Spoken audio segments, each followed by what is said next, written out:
looking outside just to see what's on the lawn. A Max's model making Sunday, primer drying everywhere, shelves full of boxes that are never plain, and the bench has no room to spare. Space cops, they say, showed up today because the Thomas was near doom. And Mr. Max, he's so chillax, he's got models in every room. A Max's model making Sunday, here in styrene plastic land. Modelers complain about how hard a kid is, and their kids just don't know the brand. Model construction goals, they only numb the soul. Airbrush clouds make it hard to see. Fox art leads him astray, places far away. He needs more storage, please.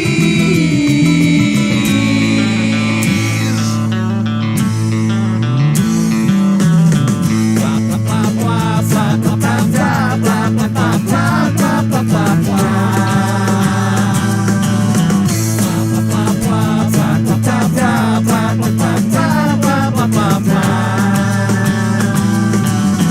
A Max's model making Sunday, paint and glue are everywhere. A Max's model making Sunday, see this multicolored mess.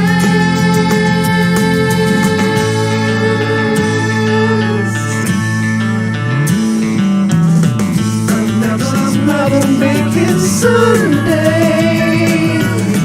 A Max's model making Sunday. A Max's model making Sunday. A Max's model making Sunday. A Max's model making Sunday. A Max's model making Sunday.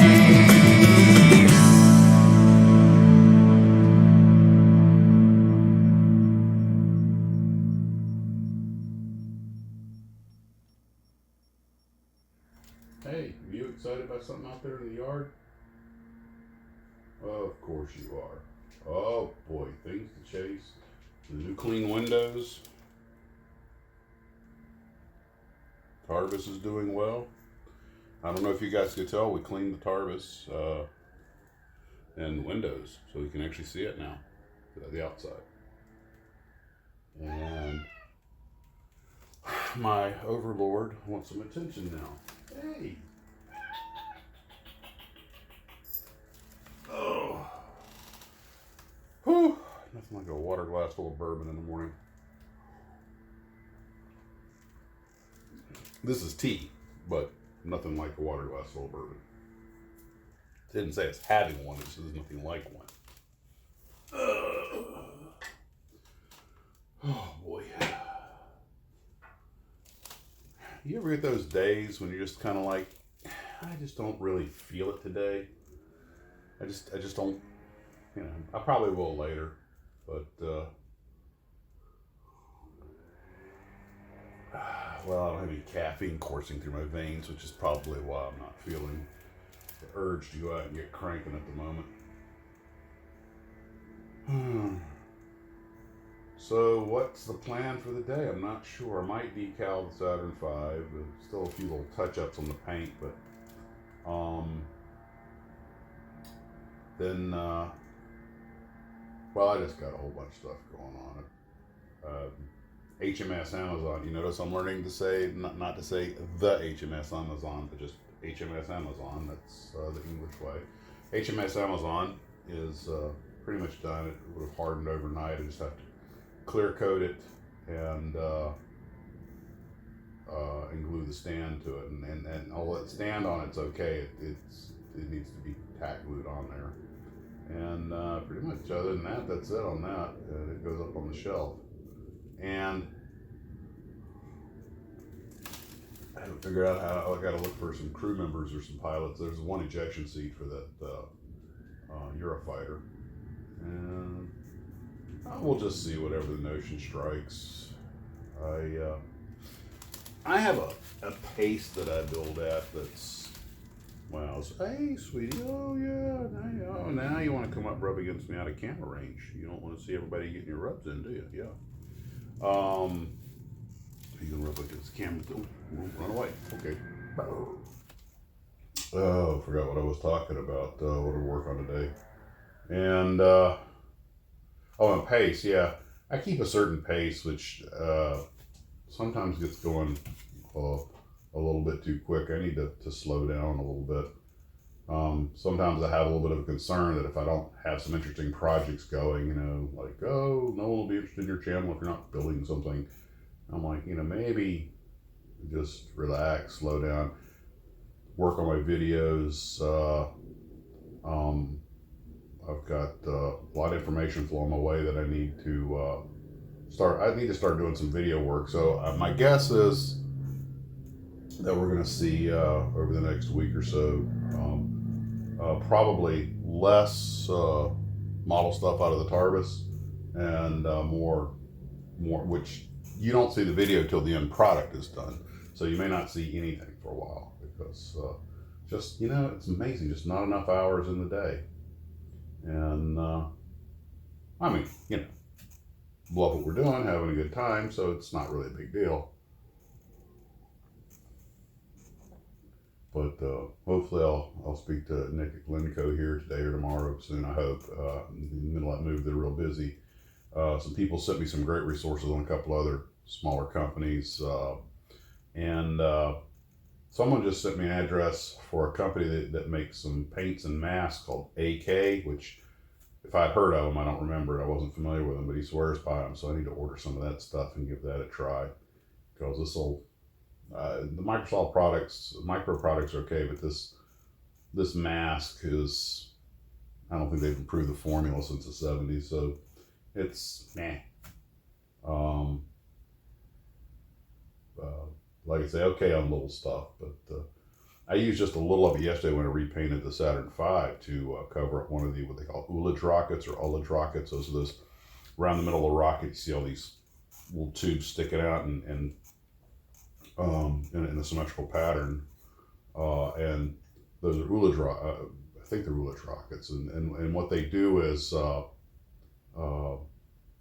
when you're in zero gravity, you have to remember the tanks have liquid fuel in them in a rocket, and when you're in zero gravity, the stuff kind of floats around, and you get to all pull towards the rear of the ship when you separate the stages. So you have these little forward and rearward firing rockets. The forward fire, well, actually you have these little forward firing rockets, and they fire and push the ship forward so that all the fuel goes to the bottom like it was standing on gravity and Earth. And then the stage can separate, and reversing rockets can fire to separate the stage, but that pulls all the fuel back. Well, anyway, one of those things was, I covered it, went ahead and covered it because there's a little thing of micromask. And I wound up, I couldn't get it to come off. It wouldn't unstick without taking, when I took the paint off, tried to get the mask off, it just didn't want to come off very cleanly at all. Sometimes that stuff just doesn't harden properly. And I wound up just using an X-Acto knife to scrape. Fortunately, it's white plastic underneath. It's just scraped the whole thing clean. And when it was done, it looked pretty okay. But amazing number of nooks and crannies on that thing. Come here, pumpkin. Hey, sweetie. What you playing with? But,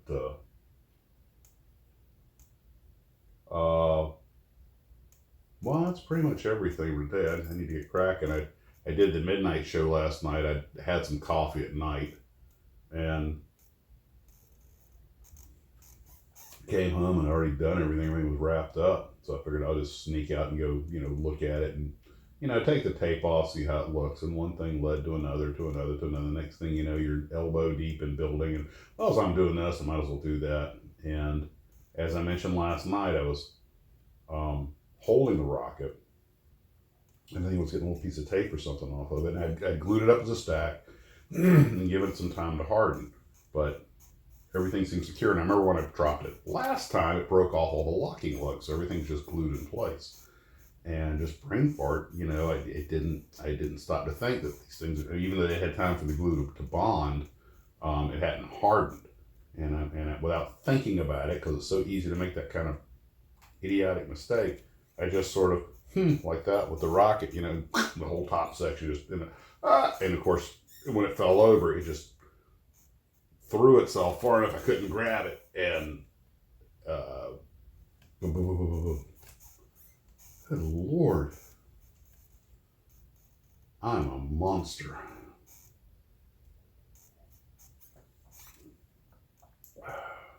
But fortunately, it didn't really do much in the way of damage, although somehow some falling piece of debris from my pad explosion managed to knock off the little nozzle off a can of clear coat, and I have no idea how I did that, but that's why I said I decapitated that. I never did find that, but I've got other tonsils I can use.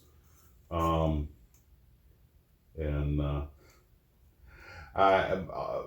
virtually all of my mistakes are of my own making, and but of course, like I said, trying to use clear coat stuff instead of tape, I self-inflicted wound on the rocket.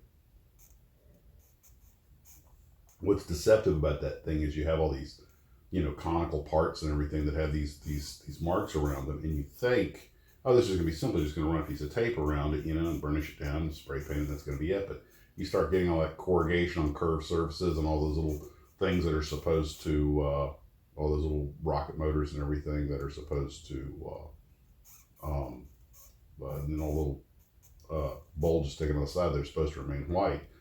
Thinking if they want to make this a lot easier, they'd make those separate pieces so you could just paint the rocket, pre-paint those parts, and then glue them on. But they're all molded in, so you have to tape them off. And I'm like, well, okay, you got to do what you got to do. And I might. It's a little embarrassing, but there you go. And it's just a little trickier than it looks. And at least I painted everything in the right place, though this time I didn't. I think the biggest mistake I made on this one was you really do need to take a straight edge or something and mark those stripes all the way down and put it together while it's stacked. And I did it in sections to be easier to handle. And that way you can keep everything perfectly aligned. But, so, yeah, if I build another one, note to self. Well, that's about all for this morning.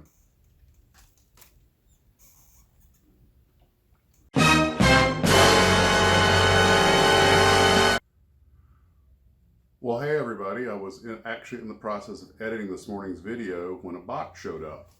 So I thought we'd add a bonus feature, an unboxing. And this came all the way from Canada. I've quit putting out people's names because some folks had some security, internet, security identity issues, which makes perfect sense. So I've been giving everybody code names. And this one will be Orange Tabby, because I can give you his first name, which is Garfield. Garfield, thank you. How do you feel about the code name Orange Tabby? Does that work for you? Because obviously we love tabby cats here. You get the joke, Orange Tabby, Garfield. Of course you do.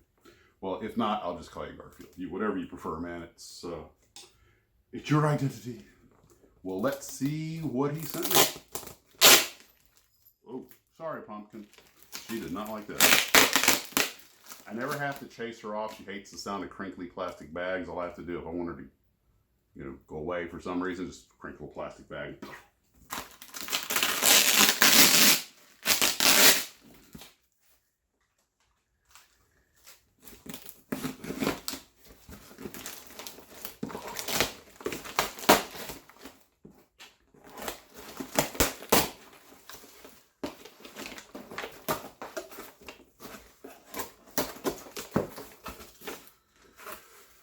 By the way, my brother gave me this knife because it's on the blade it says Big Max.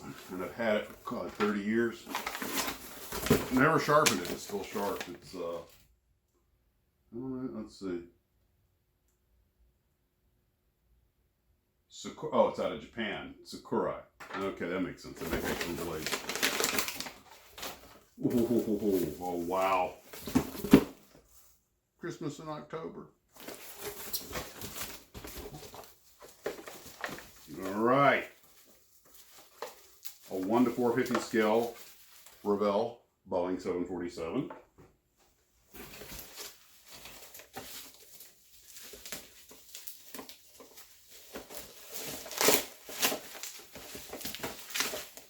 An Academy A37B. Side note, in America we have the Tomb of the Unknown Soldier. There's an unknown, unidentified soldier from each war. Well, through DNA, they found that the unknown soldier from Vietnam was a fellow, I think his name was Blase, and he was like one of the last American pilots killed in the war, and he was flying an A-37. Just some daily trivia for you.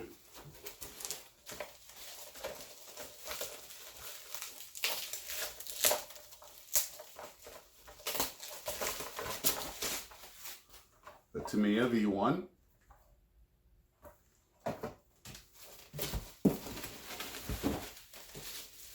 Ah, now this is interesting. This is the Tamiya roof. Now,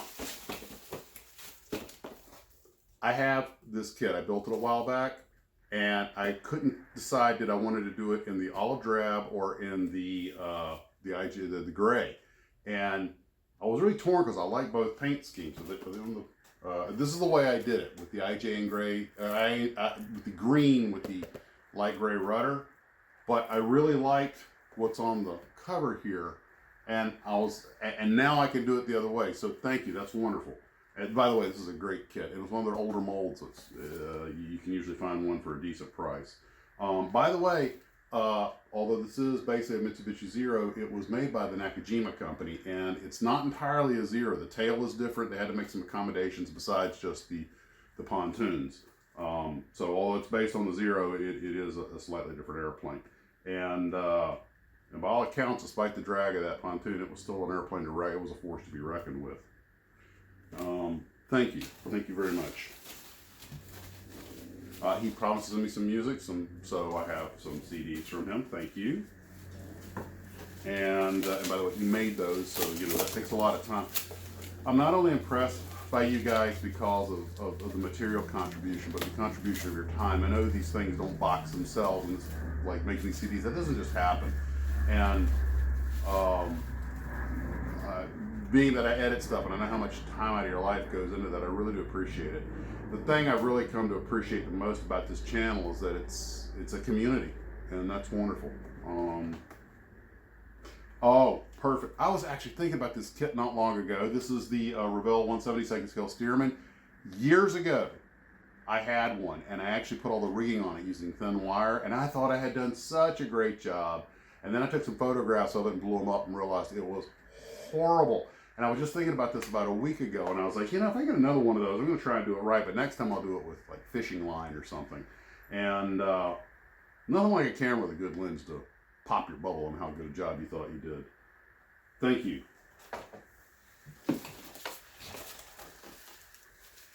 All right. The Horton.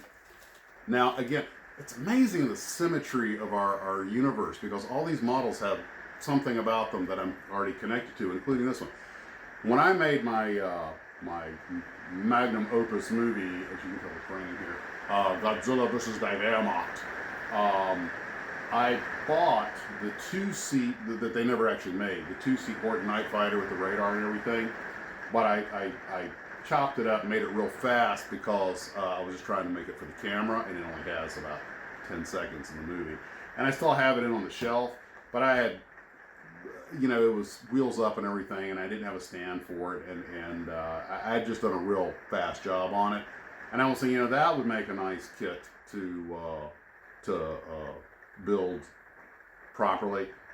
And now I've got one. This is the actual real Horton, not the the Nokia or the fantasy version they built, or the plan version. But so this is going to, I can tell you this is going to be made wheels down. It's going to go with the other one, which will be wheels, which is already wheels up. So I'll have a pair. Thank you.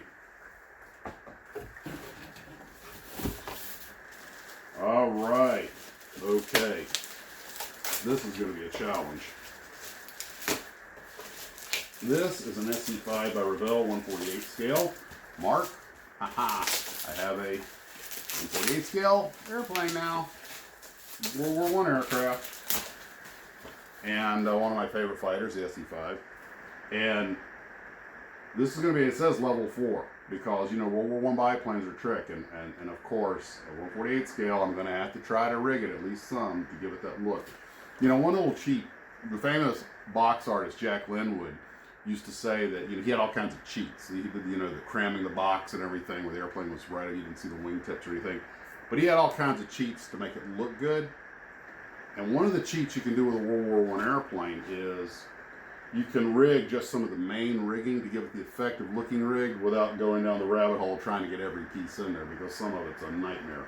But I look forward to doing this. Garfield, I just can't thank you enough. I'm going to also go through the music on these CDs today, and might even use some of it on tonight's show if I get around to tonight's show. The weather's pretty bad. I wanted to do some video making, so I may not get anything done in the TARDIS tonight. But wow, you guys are fantastic. You really do make all this worthwhile, and I know you guys know how many hours I put into this, obviously by the amount of content and everything.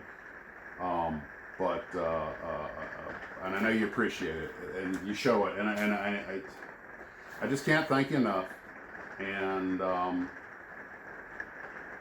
but like I say, next couple of days probably mostly going to be video work. I think I need to take a little step back from the plastic. You know, just a few too many fumes, because I have trouble picking out the first letter of that thing you start a word with. The letter in my you know, what you call people, name. Yeah. Maybe I better back away for a few days. Thank you, Orange Tabby. You're a man among men, a steely-eyed missile man, and I do appreciate it. And we will see you guys later. Have a great day.